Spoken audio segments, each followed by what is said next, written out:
కాకినాడ జిల్లా కలెక్టరేట్ లో పారిశుద్ధ్యం పడకేసింది. పచ్చదనంతో ఆహ్లాదంగా ఉండాల్సిన కార్యాలయం పర్యవేక్షణ లోపంతో చిట్టడవిని తలపిస్తోంది. పాములు, గేదెలు, పందులు, దోమలు, భారీ కీటకాలు, పిచ్చి మొక్కలతో అక్కడి వాతావరణం భయానకంగా మారింది. కలెక్టరేట్ కు వచ్చే పోయే వారికి చెమటలు పుట్టిస్తోంది. రక్షణగా నిలిచే పోలీసులు గేదెలు తరిమేందుకు వారి సేవలు వినియోగిస్తున్న తీరు శోచనీయంగా కనిపిస్తోంది.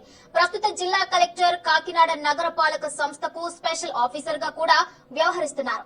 మరి కనీసం అక్కడి పారిశుద్ధ్య సిబ్బందితో కలెక్టరేట్ ప్రాంగణాన్ని పరిశుభ్రం చేయించుకునే అవకాశాలు ఉన్నా పని చేయించుకోవాలనే చిత్తశుద్ది లోపించడంతో కలెక్టర్ కార్యాలయంలో ఏ అధికారి కూడా పరిశుభ్రతపై దృష్టి సారించారు.